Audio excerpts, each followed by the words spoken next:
Around Christmas she caught a bad chill and was examined by a friend of Miss Lester, a Dr. Ilse Tristramson. Hi, Ilse. You were a dear, uninquisitive soul, and you touched my dove very gently. She diagnosed bronchitis, patted low on the back, all its bloom erect because of the fever, and put her to bed for a week or longer. At first she ran a temperature, in American parlance, and I couldn't resist the exquisite caloricity of unexpected delights, Venus febriculosa, though it was a very languid Lolita that moaned and coughed and shivered in my embrace.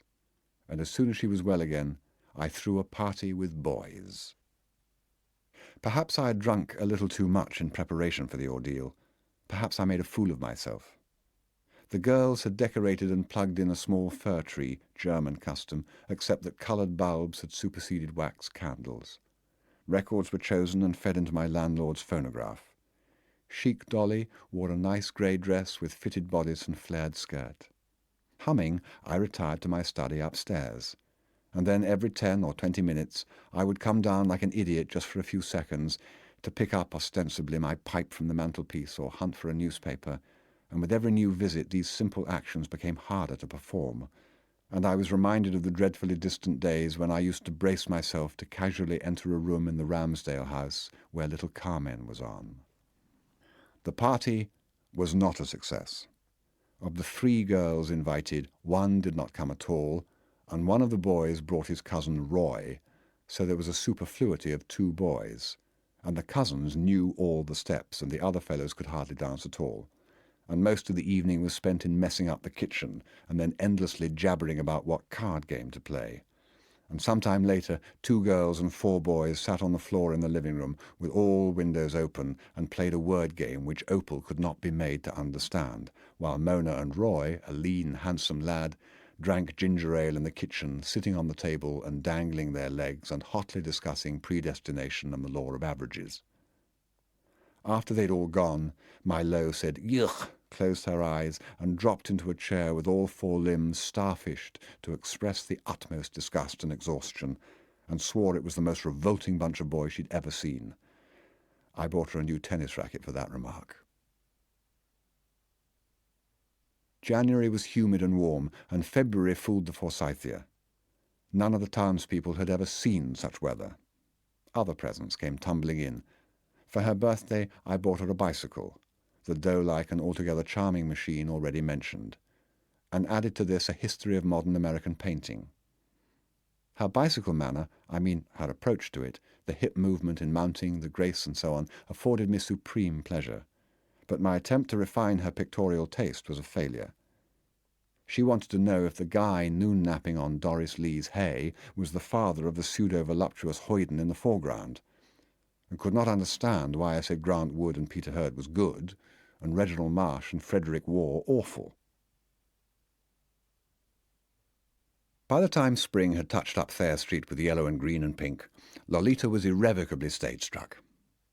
Pratt, whom I chanced to notice one Sunday lunching with some people at Walton Inn, caught my eye from afar and went through the motion of sympathetically and discreetly clapping her hands while Lo was not looking. I detest the theatre as being a primitive and putrid form, historically speaking, a form that smacks of Stone Age rites and communal nonsense, despite those individual injections of genius such as, say, Elizabethan poetry, which a closeted reader automatically pumps out of the stuff.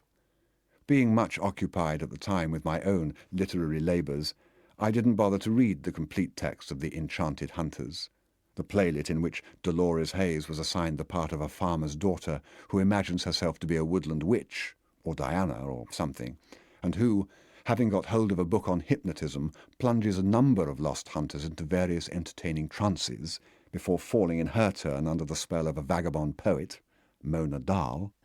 That much I gleaned from bits of crumpled and poorly typed script that Lo sewed all over the house. The coincidence of the title with the name of an unforgettable inn was pleasant in a sad little way. I wearily thought I had better not bring it to my own enchantress's notice, lest a brazen accusation of mawkishness hurt me even more than her failure to notice it for herself had done. I assumed the playlet was just another, practically anonymous, version of some banal legend.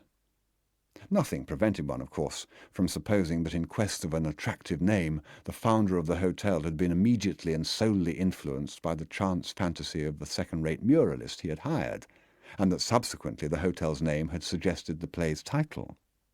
But in my credulous, simple, benevolent mind, I happened to twist it the other way round, and without giving the whole matter much thought really, supposed that mural name and title had all been derived from a common source, from some local tradition which I, an alien unversed in New England law, would not be supposed to know.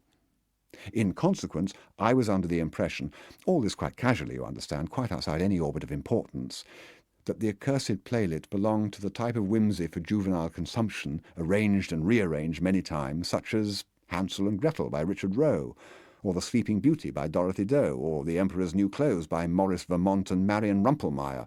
All this to be found in any plays for school actors, or Let's Have a Play. In other words, I did not know, and would not have cared if I did, but actually The Enchanted Hunters was a quite recent and technically original composition which had been produced for the first time only 3 or 4 months ago by a highbrow group in New York. To me, inasmuch as I could judge from my charmer's part, it seemed to be a pretty dismal kind of fancy work, with echoes of Lenormand and Maeterlinck and various quiet British dreamers,